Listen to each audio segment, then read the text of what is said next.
10 sur 20. Entre 10 et 20, ça revient à la même chose, ça revient à 10. Entre 9 et 0, ça revient à la même chose, à 0. Pour moi, réussir son année, c'est déjà avoir 45 crédits. On n'a pas de crédit, on les valide pas ou on les valide. Valider son année, enfin les 60 crédits quoi. Oui.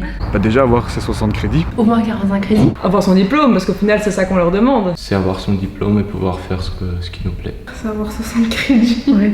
Obtenir tous ces crédits en une session, si on le peut, en 2 maximum, et essayer de ne pas traîner les cours qu'on a en première, en deuxième par exemple.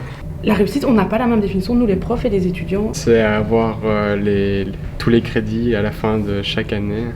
En juin c'est mieux et en août ça passe aussi. Justement pour moi la réussite c'est pas avoir 10 partout, 45 crédits, c'est avoir un regard réflexif, avoir une posture beaucoup plus réflexive par rapport à tout ce qu'on leur propose ici. Pour moi c'est d'une part réussir ses examens mais aussi vraiment comprendre la matière quoi. C'est tout ça, c'est être à 100% dans son métier d'étudiant.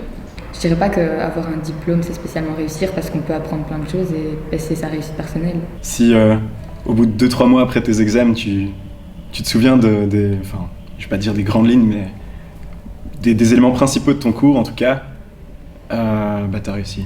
Acquérir des compétences. D'avoir acquis des connaissances et de la matière et de pouvoir l'utiliser. Éventuellement avoir un diplôme, mais surtout être heureux de ce qu'on apprend. On étudie quelque chose qu'on aime aussi, je trouve que ça rend... on sait plus facilement étudier et réussir. Réussir à s'adapter. Mais réussir, c'est vraiment pas baisser les bras face aux difficultés qui peuvent subvenir.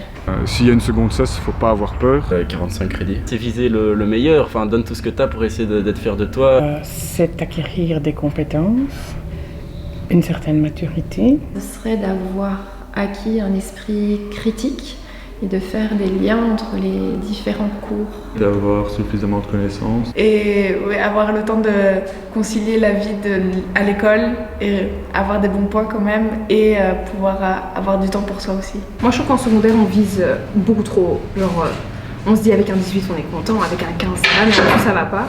Alors qu'à l'université, si t'as un 10, c'est vraiment la meilleure chose qui puisse t'arriver, franchement. C'est devenir un professionnel compétent.